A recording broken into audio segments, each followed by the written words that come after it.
Brother Anil ఎందుకో sister Sharmila గారి మీద కాస్త చిన్న చూపు చూస్తున్నారేమో అనిపిస్తోంది.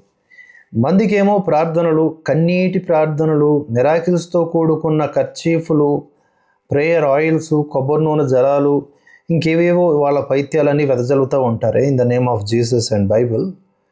సో వాళ్ళ యొక్క విశ్వాసానికి నేను రెస్పెక్ట్ ఇస్తూ ఉన్నా. But in the name of Bible and Jesus, miracles, ఇలాంటి దొంగ పాస్టర్లు అందరూ ఏం చేస్తున్నారనే విషయాల్ని ఈ సందర్భంగా మాట్లాడుకోవాలి మనం. సిస్టర్ షర్మిల గారికి అంత పెద్ద ప్రాబ్లం వచ్చినప్పుడు హాస్పిటల్లో ఎందుకు జాయిన్ చేశారు? Not only this brother Anil, చాలామంది అక్కడ ఉన్నారనమాట ఇలాంటి పాస్టర్లు.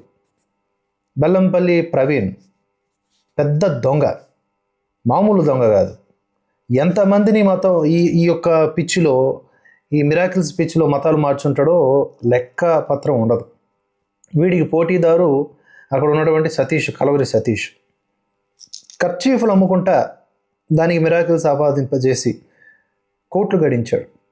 వాడికి ఏమాత్రం జ్వరం వచ్చినా కూడా వెళ్ళేది ఎక్కడికి అంటే హాస్పిటల్కి, ఖరీదైన హాస్పిటల్కి, ఖరీదైన కార్లు, విలాసవంతమైన జీవితాలు. మనం ఎప్పుడైనా హిందూ ధర్మంలో ఉన్నటువంటి పూజారులు ఆ విధమైన, అంటే ప్రతి పాస్టర్ మ్యాక్సిమం వితిన్ 10 years కోట్లు గడిస్తాడు. పూజారులు ఆ స్థితికి వెళ్ళినట్టు చూసామా? మళ్ళీ ఈ పూజారుల పరిస్థితి ఎలా ఉంటుందంటే ఆలయాల్లో విధులు నిర్వర్తిస్తూ ఉంటారు. వాళ్ళ యొక్క ఆ పాత్రల్లో మనం దక్షిణ వేయకూడదు, బోర్డు రాసి ఉంటారు, దక్షిణ హుండీలోనే వేయాలి అని. సరే, ఎవరి లెక్కలు వాళ్ళు, అది పక్కన పెడితే ఈ పాస్టర్లు ఏం చేస్తూ ఉన్నారు? బ్రాహ్మణుల మీద మనువాదం పేరిట హిందుత్వం మీద దాడి చేస్తున్నటువంటి దుర్మార్గులు. ఇప్పుడు ఎక్కడ సచ్చారా మీరంతా? మీరు అడగండి వెళ్ళి ఆ బ్రదర్ అనిల్కి. వర్షమా ఆగిపో అనగానే వర్షం ఆగిపోయింది. అమెరికాలో ఒకసారి ఆపేశాడంట, వాళ్ళ అబ్బాయి కూడా ఆపేశాడంట వర్షాన్ని ఆపేసేటోడు సర్జరీని ఆపలేకపోయాడా? సర్జరీ ఆపేస్తే సిస్టర్ షర్మిల గారు ఊపిరి ఆగిపోద్దని గ్రహించారా? ఇప్పుడు ఆవిడకున్నటువంటి అనారోగ్య పరిస్థితిని మనం ఉదాహరణగా చూపెట్టి ఈ వ్యాఖ్యానం చేస్తున్నామని కాదండి. ఎంతోమంది అమాయకులను ట్రీట్మెంట్కి దూరం చేసి చంపినటువంటి దాఖలాలు ఇలాంటి పాస్టర్లకు కొంతమందికి ఉన్నాయి. వాటిని మనం ప్రశ్నించాలి, వాటిని క్రైస్తవులే ప్రశ్నించాలి. అది మన బాధ్యత కానప్పటికీ ఓ మనిషిగా మనం స్పందిస్తున్నాం.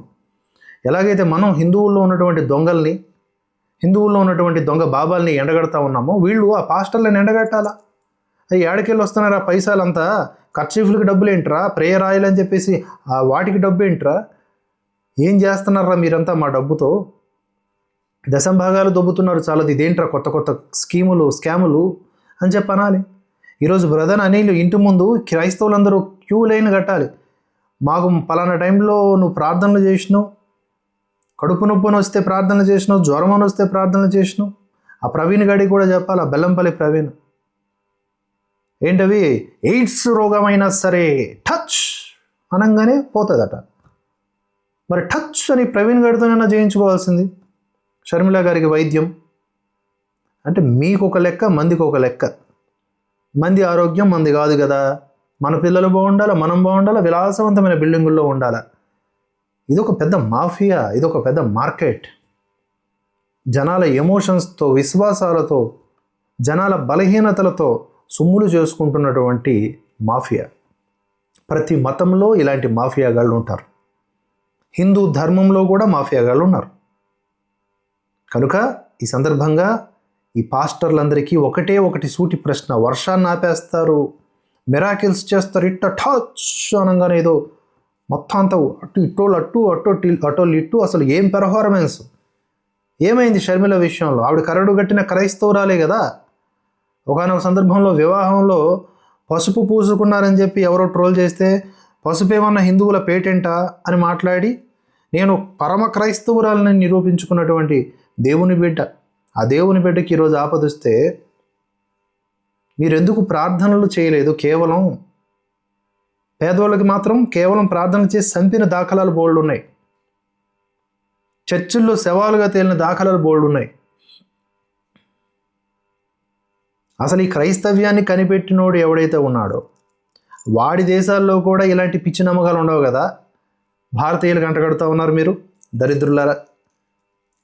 షర్మిల గారు ఆరోగ్యంగా కోలుకోవాలి, సైంటిఫిక్ ట్రీట్మెంట్ ప్రతి ఒక్కరికి అవసరం. కాలానుగుణంగా మనుషులు తమ యొక్క విచక్షణని ప్రదర్శించి మసులుకోవాలనే ఉద్దేశంతోనే ఈ వీడియో చేయడం జరుగుతుంది.